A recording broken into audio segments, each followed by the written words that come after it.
Hello and welcome back to another episode of the Elevation Association Experience podcast. I am your host, Dr. Dan Nelson. Of course, I am joined with my co-host and partner, Dr. Jared Hill. I'm laughing because this is our third take at recording this because life happens and we were trying to use a new software. And Jared, tell me you can hear me. Yeah, I got you. Luckily, though, we didn't spend more than just a couple minutes into the previous episodes and didn't waste like a half hour or 45 minutes of jabbering. Luckily we figured it out and we're on a proven system now. That's important. Well, I mean, let's be honest. Let's probably, besides you and me listening to this, there's probably not a whole lot of people listening to this. So, I mean, it's nope. All right. So Maybe. let's jump into today and talk about some background on today's episode, which is a bummer, Jared, because I felt like your intro on the last one was epic. So, the topic today we're going to talk about patient benefit plans or membership plans, in-house plans. And the way that we decided to talk about this is yesterday we were meeting with a new member of Elevation Association. He was kind of laying out his goals for his practice, and he is like, "Man, I'd really like to get a patient membership plan going, and I've always wanted to do that. I'm trying to wean off some insurance companies, but I really haven't known how to do it." And so I want to jump right into this, Jared, and have you kick us off with talking about what a patient membership plan is, what a patient benefit plan is, and just how we kind of came into it and started to integrate, or at least start to structure ours. Yeah, what's interesting is the whole reason why these in-office benefit plans came about is because the traditional insurance models are broken. They're not what they were 20 years ago, 30 years ago. And so and we'll dive deeper into that a little bit, I think, in a few minutes. But that necessitated creativity of doing something else, providing service, because the idea of a benefit plan is to help dentists take control of your patient care. Like the insurance company is really starting to dictate the type of care you're providing with the insurance plan or in-office plan. Now you can take back control of the patient care, you can improve retention, you can create this predictable revenue. And this is a model that I think all dentists should consider doing. I bought my practice in 2008. And in 2009 or so, I started kind of this in-office benefit plan. It wasn't my idea. I've heard it from somebody else, which is what all my ideas are. I always hear ideas, good ideas, and then try to incorporate them. And and the in-office benefit plan basically says, look, if you will be loyal to me in my practice, if you will come and see me, I will dictate how much of a discount that I want to give you, and these are the services that I want to provide for you because I think that this is what you really need. And I don't want the insurance company to say, well, we're only going to reimburse you for this, so this is what you should be doing. I think that's a very broken model. But but this in-office benefit plan gives the patient an opportunity to pay a monthly or yearly subscription is what it is, and then you say these are the services that are included in that subscription, that membership, if you will. And then these are the discounts that we're going to provide for you because of you coming to us and showing your loyalty and not going out and buying your own separate insurance plan and incorporating this third party company that is going to now dictate what we can do as providers. It's a really brilliant idea. And I really think all dentists should at least consider incorporating something like this. I think one of the problems, one of the issues is there's maybe a little misunderstanding about how it works, maybe the profit revenue model, not understanding quite how that works. And Dan, I hope we spend a little bit of time breaking that down and why it's beneficial for these dentists to incorporate that. Yeah, no doubt. I'm just writing down the profit benefit model. We're going to come back to that. Um, the the interesting thing of it, about a patient benefit plan is that in a lot, it's not, first of all, it's not insurance. Let's get that out of the way right away. Right. Like it's not It's not insurance. insurance. You cannot call it insurance. It's actually illegal to call it insurance. Yeah, but it does compete directly with insurance. And the thing about insurance, well, I guess before we get into what I was about to say, is I think it's important to explain the structure a little bit more about how that works. So a patient comes in, you talked about this. A patient comes in, they say, "Yeah, I want to be a member of this in-house plan." They pay a monthly due or a yearly due, and then that has a list of services that either are covered by that plan or are discounted by that plan. And I think that that is really important to kind of lay that out so it's understood that this is a discount plan. Um, so what's funny about that, and what's interesting about that, is that insurance itself, dental insurance, right? So we love that word. We love the word insurance because we have car insurance, we have health insurance, we have life insurance, and these things have a benefit attached to them. But the dental insurance model is completely broken. It Yeah. is it is nothing more than a glorified coupon. Yeah. And we've said that before, we'll say it again. And it's important that people understand, especially anyone running a practice understands that it is nothing more than a coupon. And the stupid thing about the coupon is that two people are paying for that coupon. So the insurance says, "Okay, doc, you guys buy my coupon book and we'll distribute the coupons, but and we're going to get people in your office because we're going to distribute these coupons." And then the patient comes in with their coupon and they say, "I have this coupon and it covers 50% of, up to $1,000. So it's a $500 coupon. I have this $500 coupon. I'd like to use this coupon at your office, please, because it says you take my coupon." And that's all it is. It is not like it is not medical insurance. It does not follow the same model of car insurance, even. It does not, it's nowhere close to what life insurance is like. It is not a true insurance model. It is a glorified coupon and nothing more, nothing less. Um, and the crappy thing about this is that there's hundreds of dental insurance companies in the US. I tried looking up how many, and it changes all the time. There's hundreds. And this is going to shock you. I was holding out to now to share that. I haven't told Jared these numbers yet. But the US dental insurance market as a whole, just the dental insurance market, I'm not talking anything else, just the dental insurance is valued at over 50 to 60 billion with a B. 50 to 60 billion. And the overall profit in the US in the dental insurance industry is estimated to be in the range of 4 to 6 billion annually every year. Profitability is $4 to $6 billion every year. That is, Who's paying for that? yeah, exactly. Us.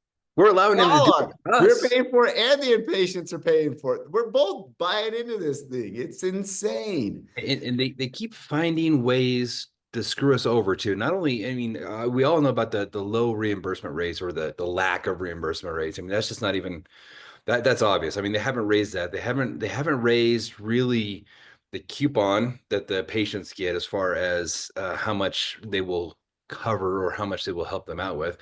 But one thing that they started doing a couple of years ago also, another reason why the insurance model is broken for us dentists, because they started issuing Visa cards instead of reimbursement checks.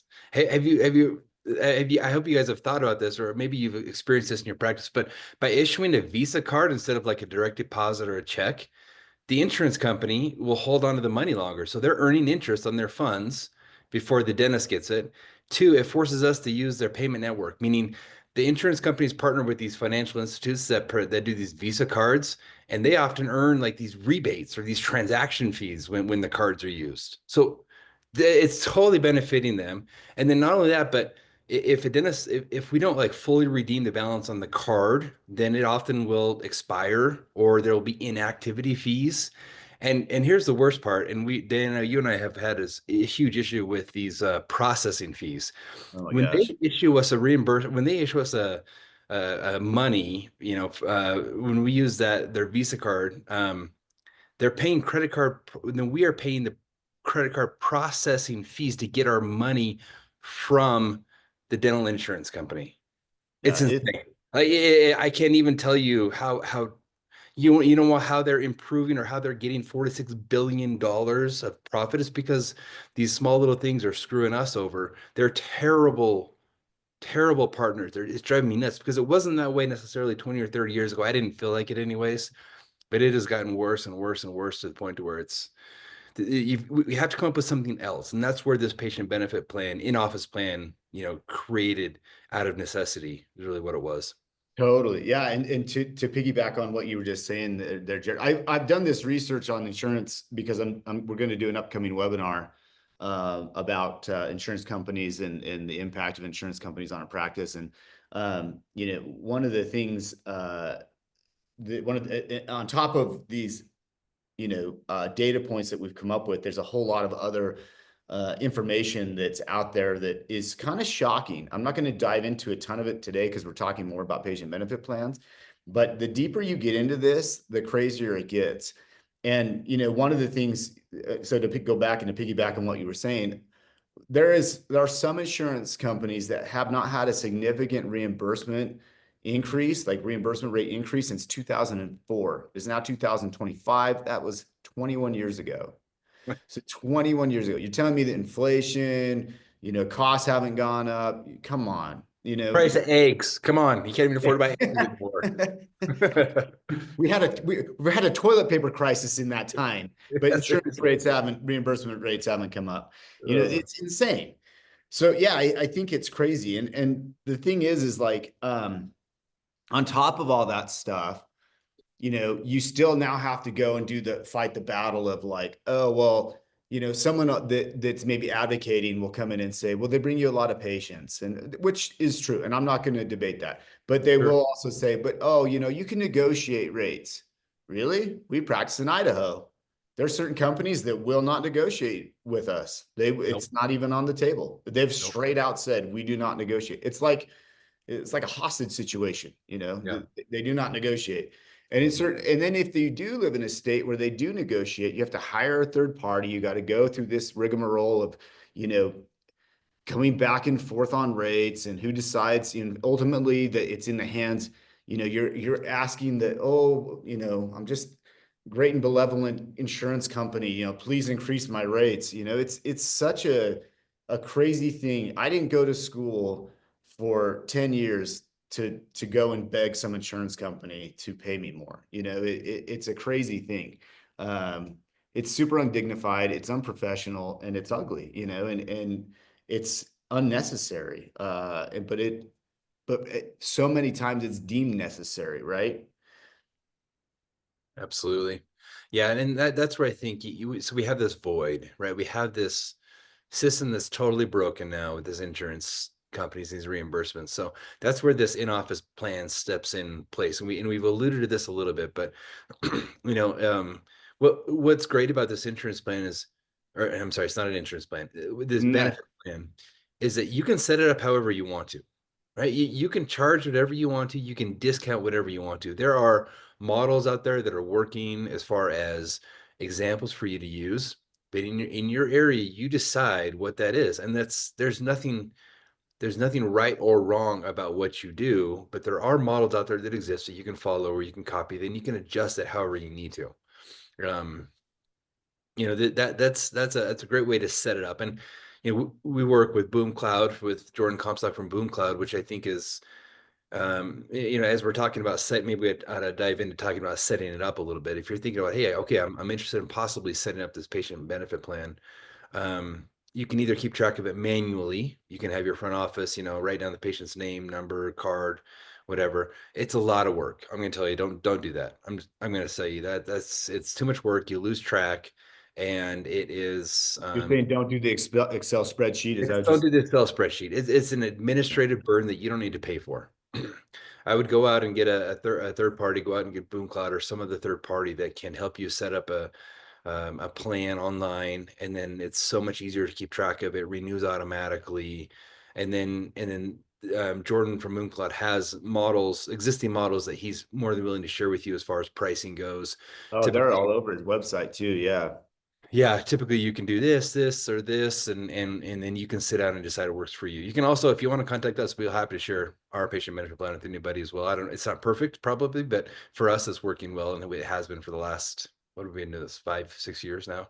Yeah. Yeah. So just a quick shout out to those guys again, they have a team that puts out a lot of instructional content, it obviously behooves them. The more people that sign up, the better their company's going to do.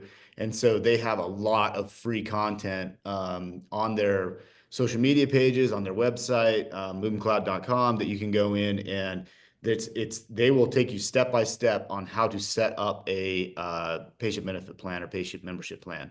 And there's books, these free books. They have so much material that can help you. And, and you can structure it like you were saying, Jared, you can structure it custom. Your fees can be whatever you want. There is a formula that we highly advise that you figure out for your office that shows a profitability model for a patient membership plan. And some people do it tiered. Some people are like, we're an annual only fee office. There are some that like say, okay, we can do monthly fees, set it up for monthly fees. It's very customizable because it is your own baby. Like you can just create it however you want it to be.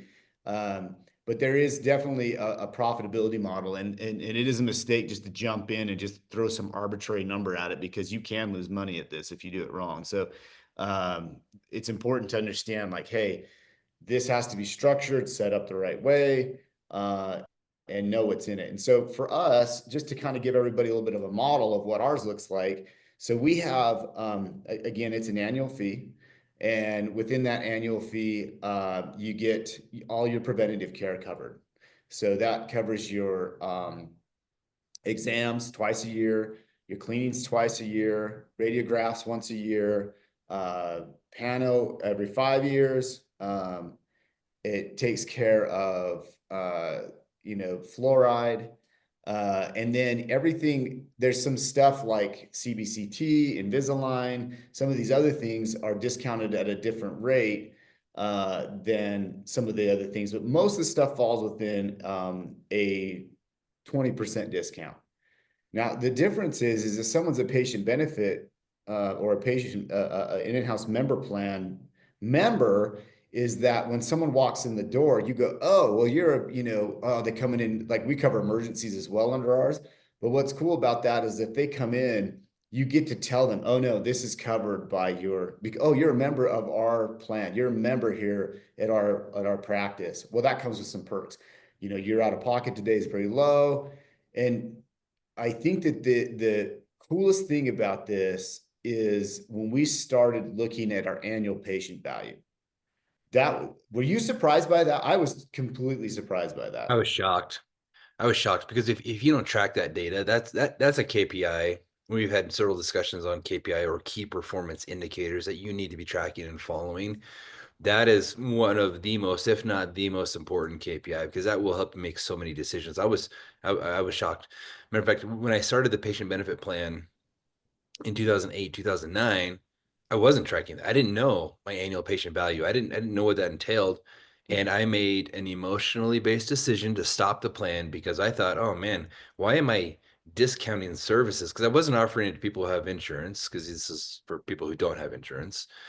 And so I thought, why would I offer a discounted service on patients that are already coming into my office to get stuff done, to get teeth cleaned and exams and so forth?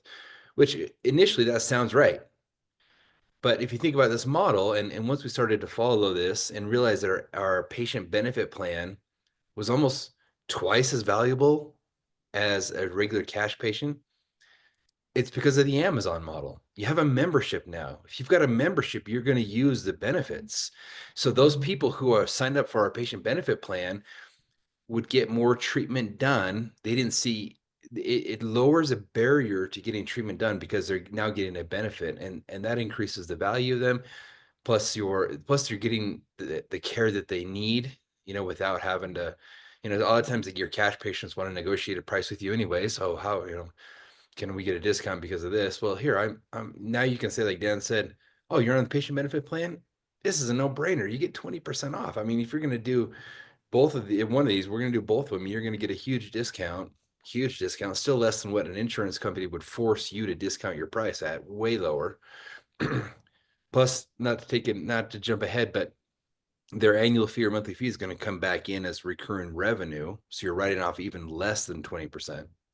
So there's a whole model that goes into this that we're not, and I don't need to jump into now, but it's beneficial for the patient. One, also because there's no waiting periods, right? There's no when you sign up for an insurance plan, this is the most frustrating thing is, oh, I got insurance last week. Okay, well, you have to wait a year to get a crown done. You got to wait a year for some major work done. That's ridiculous. There's no waiting periods. There's no claim denials.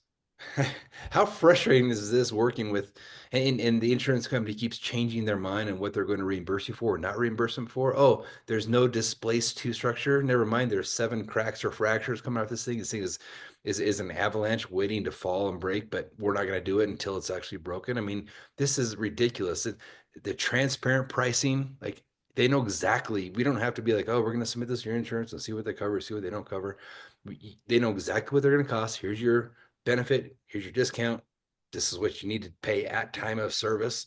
And so it encourages also them to take care of some stuff. So it encourages the preventative care, right? So it encourages them to get stuff done. So there's fewer emergencies on their part.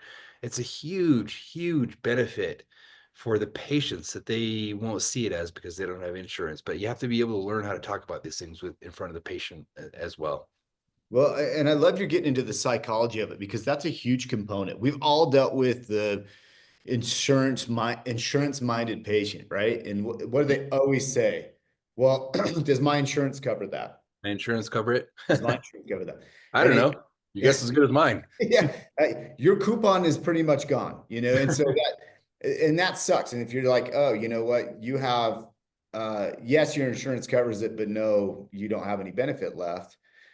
That's what they look at and they go, oh, well, then I'm going to wait. And you're like, okay, and how there's all of us have been in this boat where we're staring at the X-ray, we're looking at the tooth, and we're like, you ain't making it till next year. Yeah. Like, it's going to It's be, February yeah, and you're not waiting till next you're year. not going to make it. This is going to be a root canal or worse, and it's like, and then what happens? They disappear. You don't see them until they come in as an emergency because now it's Yeah. blown up.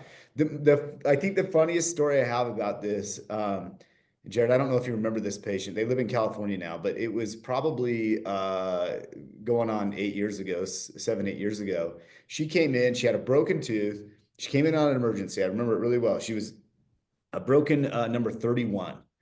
And I was like, yeah, it's fractured. You need a crown, and, you lucked out. I'm not sure if are going to need a root canal on this, but you should know that the tooth in front of it is at risk of fracture as well. And I said, this needs to be taken care of right away. So we treated 31. She says, no, I don't want to do number 30.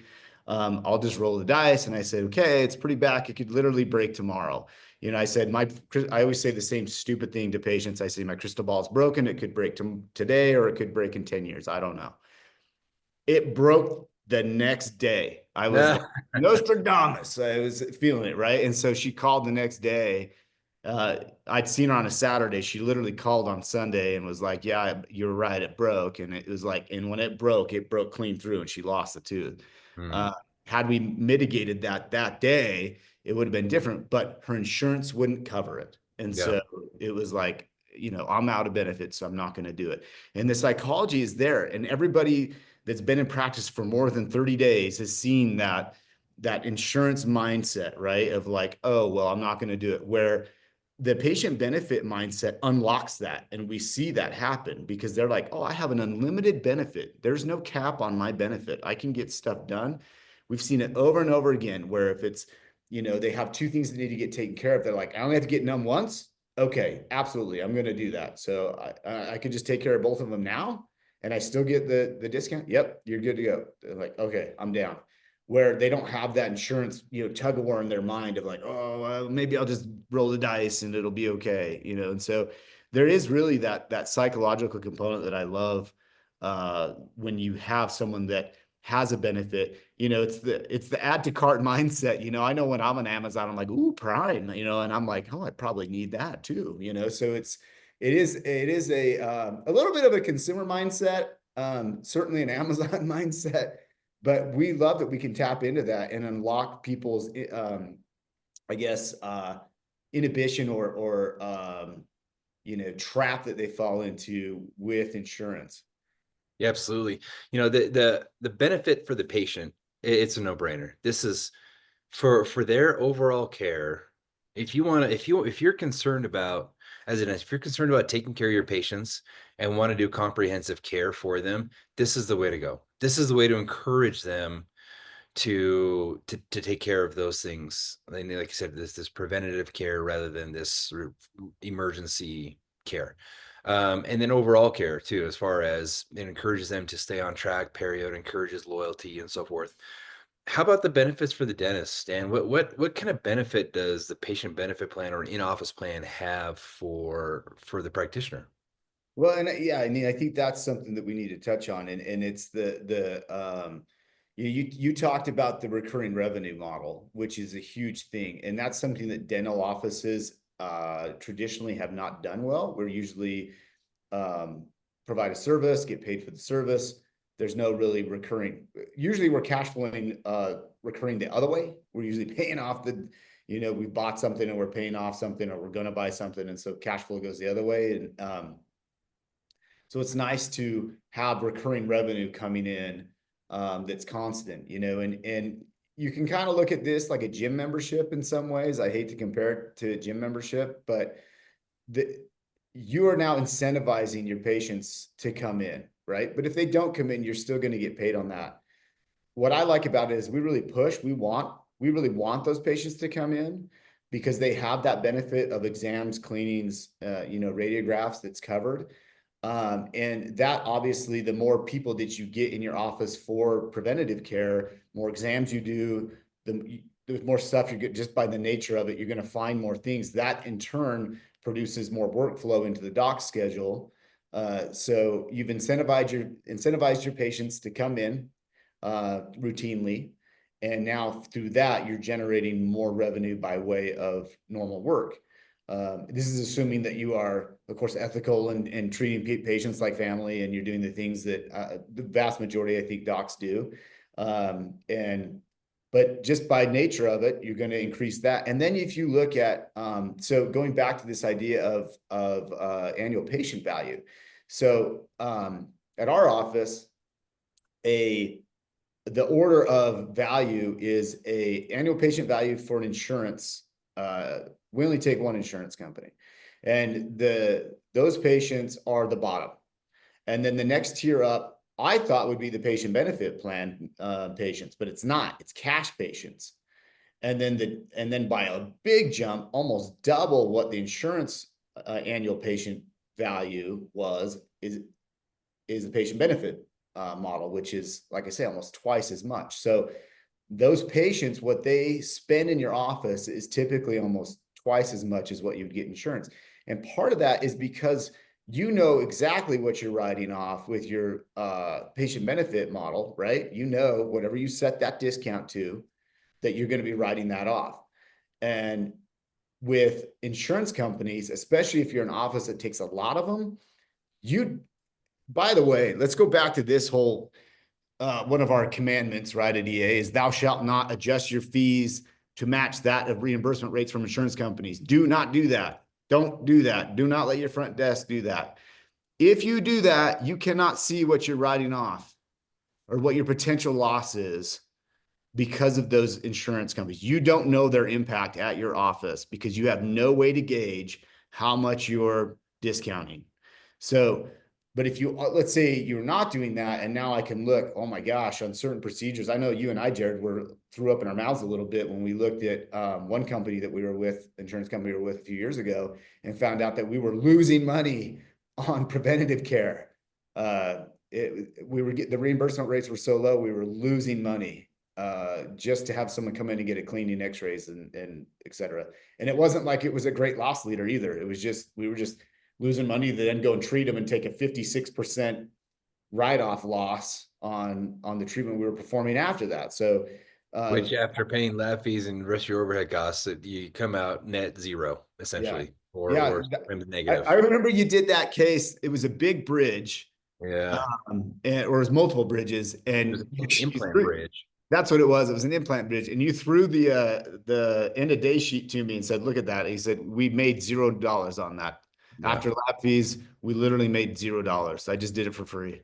And that wasn't like it was a small case either. That was a massive undertaking, Yes. a lot of time, energy, follow-ups, all that stuff. So that's not even factored in. We don't factor in the follow-up cases and stuff. So yeah, it's to have a patient benefit model for any practice, again, if it's structured correctly, is so much more profitable than if by just grabbing insurance and just signing up for every little insurance under the sun.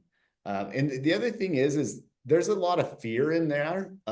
If we're talking about psychology, there's a lot of fear in offices that, like, especially someone that's trying to grow, and we get it, right, Jared? Like, we get it that there are times where you're like, look, I'm at net zero on my patient growth right now. I'm brand new.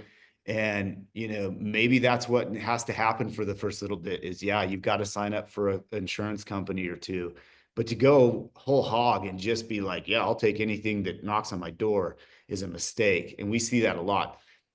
There's that guy, Jared, that is the office manager for that big group for some of the docs that we work Yeah. with. That Yeah. his whole tactic is sign up for everything. Yeah. Well, I mean, his whole goal is to get patients through the door. I mean, that if that's the only KPI you're looking at, as far as new patients in through the door, then absolutely that's the one thing, that's the biggest strategy you could implement to quickly get people through your door. You're going to lose more money than anything else than if you do that, but it all depends on what your goal is, So that's why, identifying which KPIs are important for which goals is important for what type of growth you want to do. You got to plan that out and understand the implications of those decisions that you make. Which I made that mistake when I was young. 2008, I bought the practice. 2009, I wanted to grow it just for the sake of growing. We've talked about this. Growth for growth's sake is the ideology of a cancer cell. It will eventually kill you, because it grows uncontrollably and it doesn't do you any good. Doesn't provide any health for you or for your practice just to grow like that. And so I signed up for insurances and I grew uncontrollably and there was a better way. There was a better way to do it. I wasn't at the time where I needed to do that, and I made that emotional decision.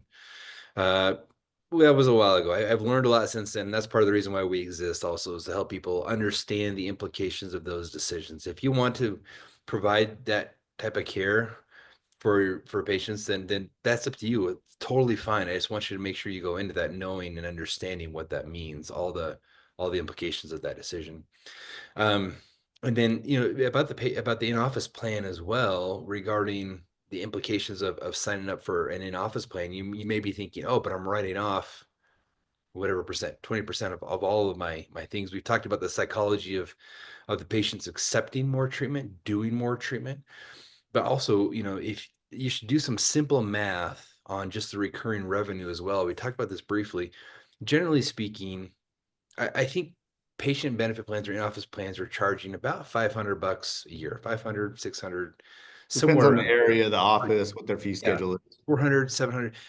I would just take 500 just as a general fee. And that's per person. So if you've got, several family members, each person would you be paying that. And then, if we have, how many patients do we have now, Dan? 700, 750 on our patient benefit It plan. goes up and right. Yeah, it's usually around there. Right around there. So if you've got, $500 with 750 people, you're having a recurring revenue of $375,000 per year. So Mhm. yes, you're taking this adjustment.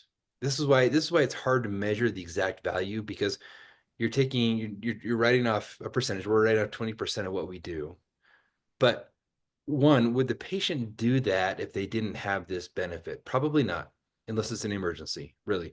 All the extra preventative care that you're recommending now, and not to say even all of the services that you can now include that an insurance company wouldn't reimburse you for at all, period. So for example, build-ups, gingivectomies, whatever that they consider their global fee, which is bullcrap, Mhm. you can charge those now, because that's what you're doing. Those are the fees that you What, charge. get paid for what you're doing? That's a novel I idea. know it's weird, right? Like, it's totally crazy.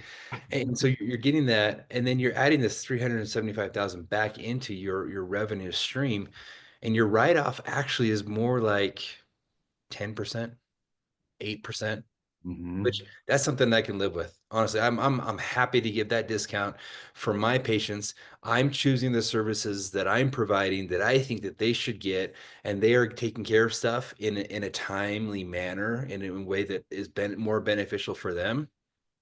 That's a win-win. There's no doubt that this is the way to grow this thing if you want to grow your practice. So if you want to get off of insurance, if you want to be less dependent upon the insurance companies, this is a terrific strategy that I think everyone should consider.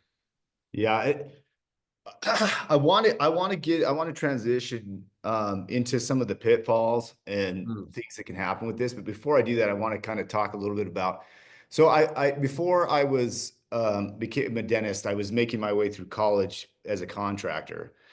And so I come at this with a little bit different mindset. And I love that you talked about, you touched on the psychology of the doc as well. And somewhere along the line of practice, a lot of docs start feeling bad about what the cost of dentistry is, right? They feel bad about charging patients for stuff.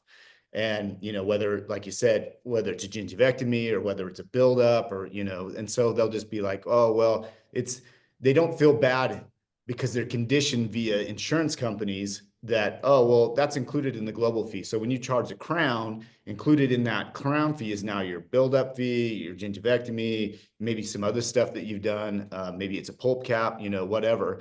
That stuff gets absorbed and you just get that reimbursement for that crown fee. That's it.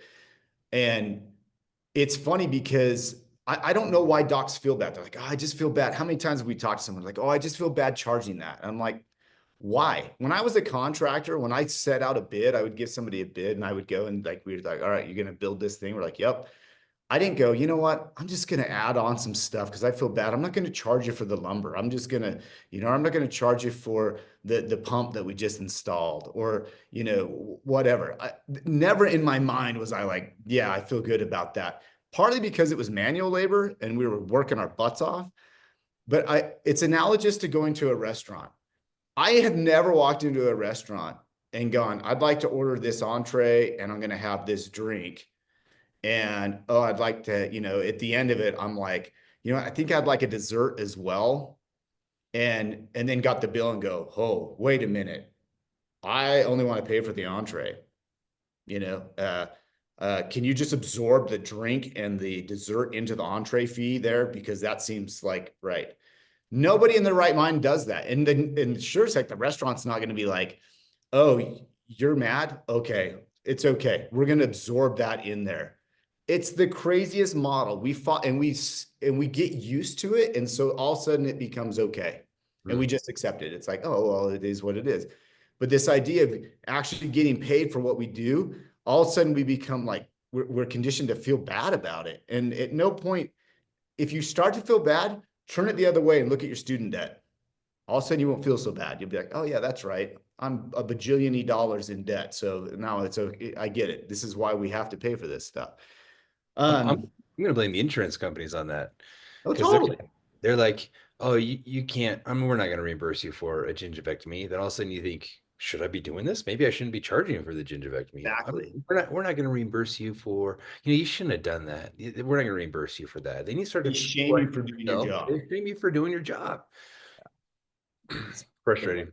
Some yeah, common. hop into this idea of pitfalls, Jared. I think Okay. there's a few things that where we've talked about that docs can trip and fall and along this pathway. So we'll just hit on a couple of the big ones for you. Okay. Yeah. A couple of the big ones for me are your team engagement, your staff. You have to be able to. Everybody has to understand and see the value of the patient benefit plan. That was one of my pitfalls early on when I started this in 2008, 2009. My initial plan that I ended up abandoning because we didn't we didn't articulate very well the value of the plan to the team. Once the team gets it and once they understand it, then they will talk with it about all the patients as well. They will ask, then, matter of fact, they will come and ask you all the time, should I talk to this patient about it? Yes or no or whatever. And so I think educating I think a pitfall is a failure to educate your team members on how to, um, or on one, on just the importance or the benefit of the plan, and then two, how to actually talk to patients or sell the plan to the patients. So Yeah. you have to have some sort of system set up, and if it's not in the operatory, and you're bringing somebody up, and the waiting room is full of six people, and you pass it off to the front desk and say, hey, can you talk to them about the patient benefit plan? That's not a great time to do that, right? So come up with a system that works for you. For us, we encourage our hygienists and our assistants to talk about it actually in the operatory when it's a one-on-one situation. We actually have a card printed out that shows all the benefits, and the patient can sit for as long as they need to, ask the questions without having several people around them, distracting them or talking about it, or feel like being rushed to get through it so we can check in the next patient, whatever. So that's one of the common pitfalls, is not clearly explaining. I guess that's maybe multiple pitfalls. One, your staff not understanding the value. Two, not knowing how to sell it. And three, the patient not understanding the value of what you're providing. That can all be fixed with one system, really. Um, so that there's that aspect of the pitfalls of it. The other one is, like you mentioned earlier, like pricing it too low or Mhm. including too many services, right? So Mhm. this is a bit of an art. You can lose a lot of money, and you can, so there are models out there, and I would encourage you to talk to people who have plans that are working.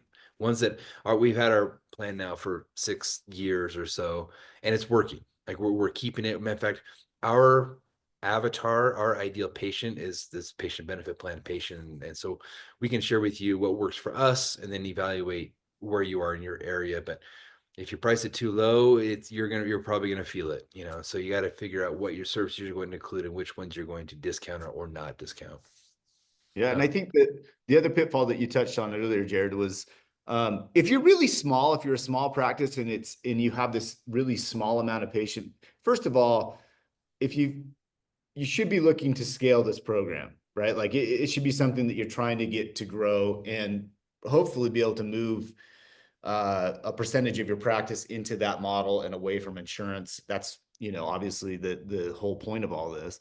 But the management of it, you touched on that earlier, and I think that's a huge pitfall.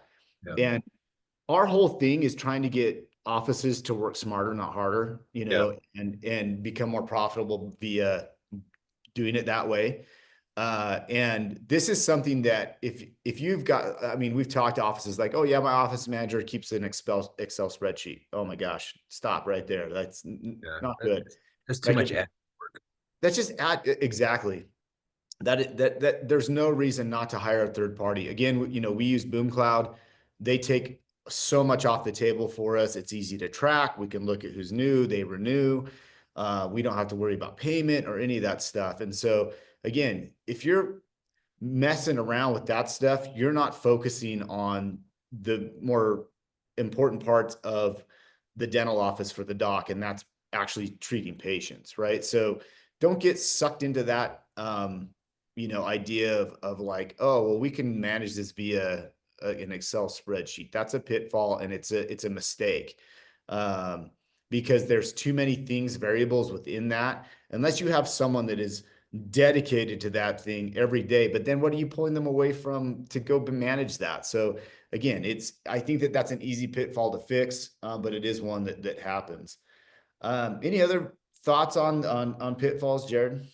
No, maybe a pro tip for us, anyways, is we had a hard time with the monthly fee. I mean, Oh it sounds yeah, great to a lot of patients, like yeah. 24 bucks a month or 32 bucks a month, whatever it is. But patients find ways to manipulate that system, and it's hard. It doesn't happen often, but you take their credit card on file and you charge it on a monthly basis, but sometimes they'll cancel that card and then you can't get a hold of them again. So you've given them this 20% discount on a big service that you're hoping to get some recurring revenue over the next year, and that doesn't happen. And Yeah. so for us, that was a pitfall, just something to consider. So for us, it's a yearly fee only. And then I would, some other thoughts maybe on that are, if you're not tracking your patient benefit plan annual value, I don't know, it took a long time to say that, but the annual value of your patient benefit plan, you're not seeing necessarily the value of it. So you should be tracking that, and then You're talking about the revenue, I'm talking about that. No, the annual the annual annual patient value. the annual value of the patient, right? Yeah. Patient annual value, the $1,400 per patient. You need to be tracking that so you can compare that against your insurance patient or your cash patient. So Yeah. if you're not tracking that, sometimes you lose sight of the value of what's actually happening. So um, make And sure that's you're a service we provide, right, Jared? I mean, the EA, that's something that we do, is that we have an entire yeah. uh, we have an entire scorecard that allows you to see the impact of both insurance and your patient benefit plan members. So you get to see, we have it where it's formulated where you back in the recurring revenue. So you can see, like what you were talking about, you take that 20, 25, whatever percent discount you're getting, then you back in your recurring revenue by via membership fee, and then you Yeah. get to see what your actual write-off percentage is. That's really valuable to see. We check that on a weekly basis and just track that. And then our members that want us to track that for them, we do that for them as well.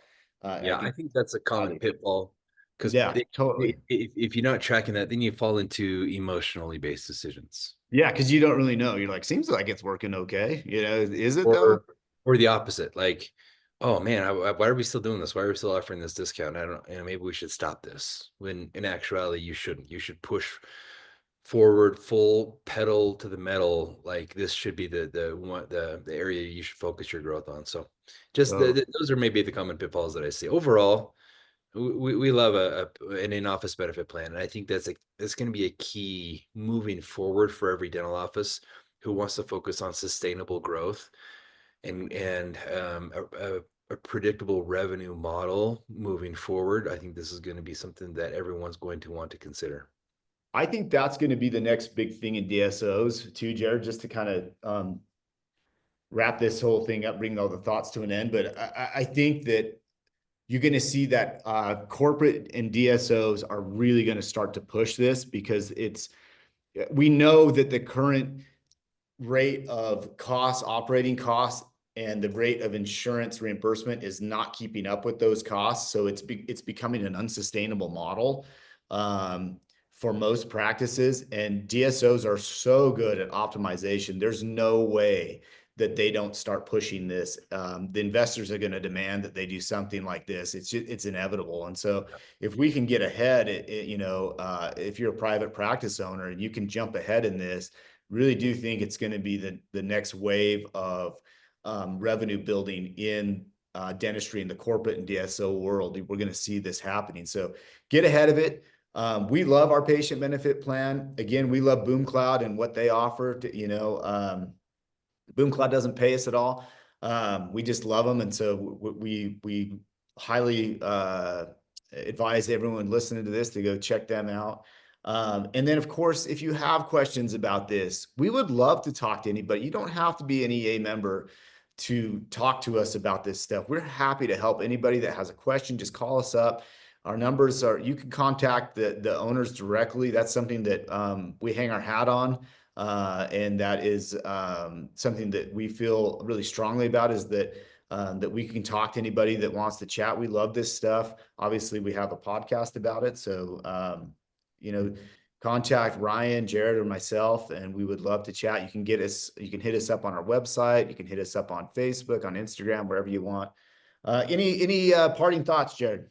Yeah, just subscribe to our podcast, share with friends, colleagues, anybody who's interested in Hear learning your about this mom. stuff. Yeah, your mom. We're looking to increase our listenership to 10, maybe 15 people this year. So It'd if be you great to double it to that. Yeah, that would be amazing. so no, we appreciate it. We'll be back next week with another awesome podcast. All right. Thanks for joining us, everybody. We will see you next time. Cheers.